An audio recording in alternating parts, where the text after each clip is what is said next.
How's it going, everyone? Welcome back, and finally getting to the full boat reveal. Finally did upgrade my boat. It is not brand new because who can afford brand new in this crazy world right now, but I did make an upgrade. And this has actually been a long time coming. This is actually really what I wanted at first before I bought the Skeeter that I had before, but that Skeeter was too good of a deal to pass up, and really it suited all of the needs that I had at that time. And I made it work. Like, there was nothing wrong with that boat, and I finally, as of last year, got to a point where I just outgrew it, and I determined that for me to continue to go on with everything that I was doing and what I had planned, you know, not just with guiding, but especially tournaments too, on these bigger bodies of water, like Lake Champlain, Lake Winnipesaukee, I needed something that I would never be limited in. Why did I go with this upgrade? I needed more room, and more than anything, I needed more power. And I'm guiding at that 200 horsepower on my Skeeter. It was a dog trying to get up out of the water. So I definitely needed more horsepower. And when I was fishing in tournaments, just Andrew and I, tourney loaded, we were doing like 52 was our max speed. Not a big deal for the vast majority of places we fish, but we started doing more things on bigger lakes, and it was starting to really limit what we could do. So started looking around, and what led me to the old Nitro was a lot of different things that came in. First and foremost, it had to be 21 foot and it had to have a 250. Like, that was no question asked, that's what it had to be. Aside from that, you guys know how much I love blue. And like, that was another prerequisite. Like, I really wanted a blue boat. I looked at some other options that were different colors, but the cost and I guess just kind of trying to figure out how I'd go about getting it wrapped if it were a different color, like that was kind of difficult to work around. So I was like, well, let's just find the right color.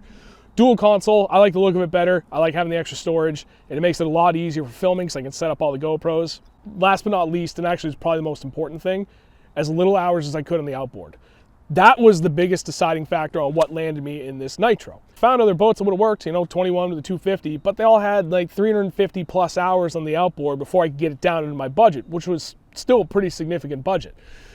So I ended up calling Thayer's Marine down in Connecticut, and I talked to Richie Jr. Guy is phenomenal. That whole store is phenomenal. If anybody is remotely close to this area and you're looking for a boat, I implore you to look at Thayer's Marine. Guys were incredible the entire process, from both just kind of exploring my options and actually doing the purchasing. They're not a sponsor by any means. They're just really, really good people, and it was a phenomenal experience. I cannot say enough good things about it. The last piece of the puzzle of my decision was I didn't want to take a step back on electronics. It took me 5 years to build out the Skeeter the way I wanted it, and I just finished like 3 weeks before that BFO and I blew my motor. So that was another incredibly important piece of this that I really didn't want to take a step back on. And ended up with the Nitro because it literally checked off every single one of those boxes. And the big thing was with the outboard, it only has 110 hours on it.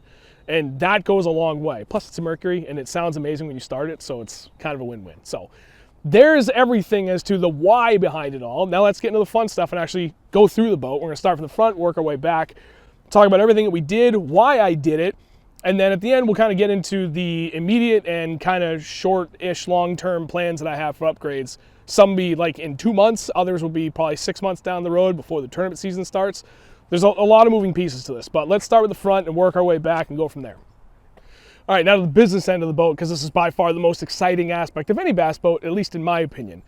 There's a lot going on here, and it took me a long time to get to this, and this is why I didn't want to give it up. The most important thing was I wanted the trolling motor to come with me. I love my Lowrance Ghost, plus it's a 52-inch shaft, so it's a lot better, not only for the big boat, but being in rough water. The trolling motor comes out of the water a lot less often, so I didn't want to give that up, plus everything else that's bolted to it.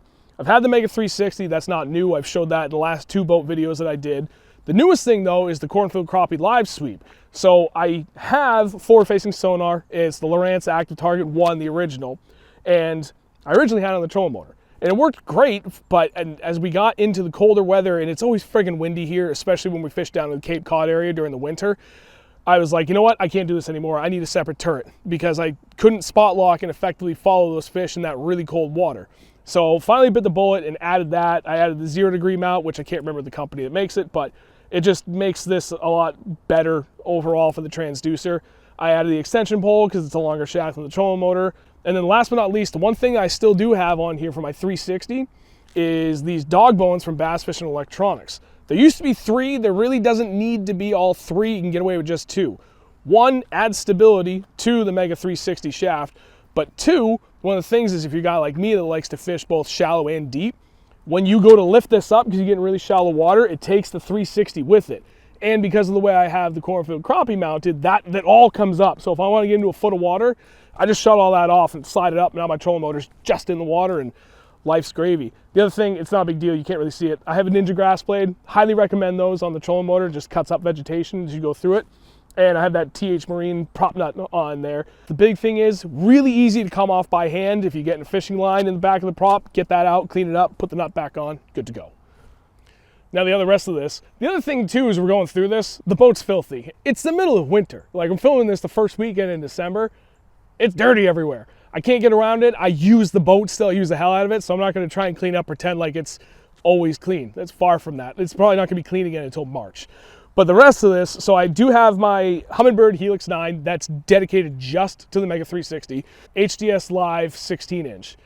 It's overkill, but it's nice because I didn't want 3 graphs on the front of this to start when I was originally building this out. And I still need my mapping, and I still use 2D sonar because when you're vertical dropping on fish, I still prefer that over using live. With this, you can customize the screen elements on the front. So I literally have, out of the whole 16-inch screen, I have just 2 inches split halfway top and bottom for my map and my 2D sonar. So when I am vertical dropping on those fish, I can still see them. And it's a lot easier than trying to pan around with the live. And I always have my map. So if I can't quite remember as I'm getting close to a spot, where was that one boulder? Well, I still have my waypoint there and it's easily accessible. And when I get into a spot, I don't need that. I just change the screen element so it's just all active target. And I gotta tell you, it makes things a lot easier with that giant screen. Totally overkill. 12 inches just fine. This is just the pedal for the cornfield crappie sweep. Everything is tucked down in here. I'm not going to show you too much, but I will tell you that Thayer's Marine did a phenomenal job with rewiring all this. The boat originally had one 9-inch screen and an Ultrex on the front. What they did was they ran all new 8-gauge wire from the back of the boat to the front. They put in breakers. There's a fuse panel up here, and they cleaned up everything. I've got the Bass Fishing Electronics like electrical blocks, so it's a nice clean window coming out of the bow panel out to all of my graphs and everything. That's the gist of it. Now let's go through the rest of the boat. The one thing, you won't be able to see it, but I can feel it, padded front deck. And I've never had that in a boat, so it's honestly like really nice, especially as I'm getting older and things are getting harder, doing long days, but it is comfy having that. The other big thing is, look at how wide the front deck is around the trolling motor pedal. This was a big reason why I was really interested in the Z21, because I can comfortably, like I've got plenty of room between me and the trolling motor pedal. I can stand here, and Andrew can stand there when the trolling motor's deployed, or whoever I'm fishing with. There's so much room. You can fish 2 people side by side, standing at the very front of the boat, and that goes a long way for me. I wanted real estate. That was the big thing. And this boat has a ton of real estate. It's stupid. But let's go through the storage bins so you kind of really see where I have everything and why. There's a couple things that are pretty straightforward. The other stuff, you know, it depends on what your style is, where you want to have things and why. All the storage stuff. This is like nothing special, right? Rod locker, all my rods, there's nothing else in there. And the beauty is I can fit all of the rods I own all in one shot. So that's always nice. It's a disaster in there. Let's not too much attention. This is kind of like general storage. I've got life preservers. I've got my throwable. I've got extra Beast Coast sniper jigs in here, like stuff I just grabbed last minute at the house. All my big swim bait stuff kind of lives in here right now. But fire extinguisher, the black box with the active target, like it's all in there. And I still have room. If I like cared to maybe do a little bit better organization than that, I can get more out of that. But for now, for my needs, it's got everything. This is the business side. This is where everything else is. And this bin, along with these two, are the most probably important boxes in this boat. There's a lot of soft plastics in here. One of the things I said recently was there is not a single square inch of space left in this boat. I wasn't kidding. This is literally just all soft plastics. I've got 2 bins of these, and these are literally just slow flows from Beast Coast. All my soft plastics. I do have some jigs in here, but like it's stuffed to the gills because it's cold that time of the year. You just never really know what they're going to want to eat.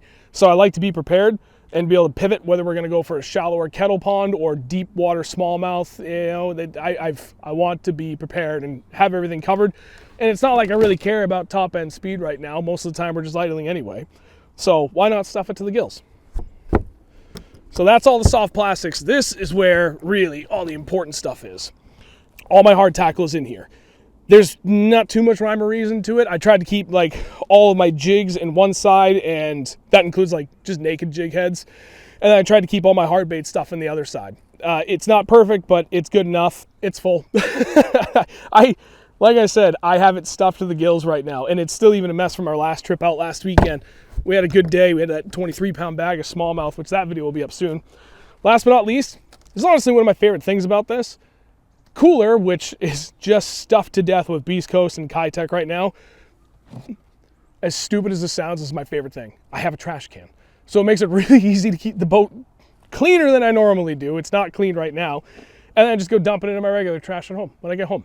So that goes a long way. It makes things just nice and easy for keeping everything organized. The one thing I don't have in this boat that my Skeeter had is like a proper day box. And that was nice because especially late at night when I want to go retie stuff, I could just take the day box that had all my spare line, my scissors, my pliers, the whole 9 yards, and just take it all in one tote and go in, and retie my stuff, and in the morning, take that one tote, put it in. I don't have that in this.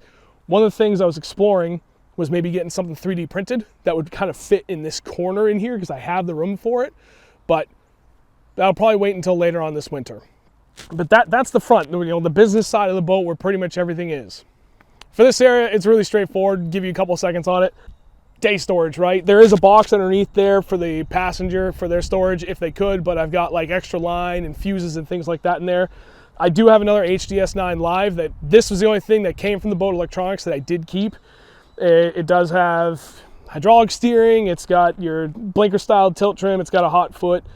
I actually do really like this. One thing I do want to point out is this whole thing, instead of having a bunch of analog switches like before, it's all like kind of, they're not touch buttons, like you can still click them, but it's just kind of a cool thing. I like it. But yeah, that's it. There's really nothing special going on at the front, but it's pretty straightforward. The last thing I will say is right here where it's just a step right now, there is a seat that came with the boat that's got these like little plasticky rubber clips that if I wanted it for a third person, it's like stupid easy and quick to put in there. But where it's just Andrew and I like having that for a clear spot to walk through without destroying the seat. Back of the boat, not gonna go over it because it's a mess with the wires. That's step one for things I need to get done for this winter. That's what the breakers are. 4 batteries right now, 3 for the trolling motor. It's a 36 volt configuration, 1 for all my electronics. I will add a 5th, probably go lithium too. More than anything, I'm gonna bring it to Bass Fishing Electronics. They're gonna go through and clean up all of that because that's still kind of a mess from the factory. Last but not least, the back of the boat. I already covered this and the importance of why I really needed a 250 horse motor. This thing scoots. And if you've never heard one of these start, by the way, it's like one of the sexiest sounds out there. So this does everything I need, obviously. It's just a lot of power. Low hours, the motor runs great. No concerns on that. A couple of things though that I do have that I really like that makes things a little bit easier. A little hard to see at the moment, but these TH Marine steering clips, 1 on each side, that just keeps the motor from being able to rock while you're driving down the road. And then last but not least, this guy right here, the DD26 motor toter. I like that way better than anything else I have had for my motor toter in the past. Super easy to go on, it's robust, it looks cool. Most important thing is it's really, really easy to put on the boat, and it just makes me feel better knowing that I have this really robust thing versus that thing that, you know, used to clamp here, which you can see from the previous owner, all the way down to the roller. Like it's not a lot of material to hold a lot of weight when you're going down the road. This just makes life a lot easier, just knowing that I have that added security of something really robust for that motor toter. So that's it. That is the walkthrough of my 2019 Nitro Z21. Just realized I never once said what year this was before the video started, but at least now you know. And I got to really elaborate on the what and why I have everything on my boat. One of the other things that I plan on getting done, you know, I talked about getting the wiring cleaned up. I'm going to get lithiums at some point here, but I would also like to get Raptors, something for a shallow water anchor on the back. I'm probably going to take this out and go with 2 12-inch screens at some point in the near future as well, because it makes it a lot easier for when I go out and scout for tournaments. And then other than that, there's really nothing else I want to do to the boat. Maybe a hydraulic jack plate. I don't know, but I can tell you getting all the wiring and lithium sorted first and foremost, so I know I have good clean power and more than enough power for all my tournaments. Priority number 1. I'll worry about the rest after that. Thank you guys for watching. I greatly appreciate it as always. Hopefully you enjoyed this kind of walkthrough of the new rig. Been doing a lot of videos out of this for the next probably at least 5 years minimum, and we'll take it from there. So thanks for watching. Catch you guys in the next one.